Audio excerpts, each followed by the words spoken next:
और PIA की पाकिस्तान से इंग्लैंड के लिए बराह रास्त परवाज़ों पर 5 साला पाबंदी के खात्मे पर बर्मिंघम में मुकीम ओवरसीज़ पाकिस्तानियों की जानिब से खुशी का इजहार किया जा रहा है। अपने नाज़रीन को बता दें कि PIA की पाकिस्तान से इंग्लैंड के लिए बराह रास्त परवाज़ों पर 5 साला पाबंदी ख़त्म हो गई है। हमारे लिए तो बहुत सहूलत होगी, हमारे जो बुजुर्ग लोग यहाँ से हैं उनके लिए बहुत सहूलत होगी। 20-25 साल से रेगुलर PIA से फ़्लाइट्स जो है एयर कार्गो मंगवाते हैं और जो कि ये बीच में 5 साल का जो 4 साल का गैप आ गया। सबसे बड़ा इशू वो था कि यहाँ से डेड बॉडीज पाकिस्तान ले जाने में बड़ी दिक्कत थी। मैं मशकूर हूँ गवर्नमेंट पाकिस्तान का, गवर्नमेंट बरतानिया का कि जिन्होंने ये पाबंदी ख़त्म की। PIA 5 साल बाद दोबारा बहाल हो गई है और हमारे हमको PIA से बहुत ज़्यादा फ़ायदे थे।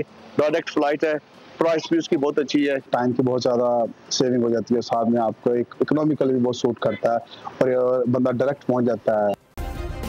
सब्सक्राइब करें और बेल दबाएं ताकि कोई खबर रह न जाए।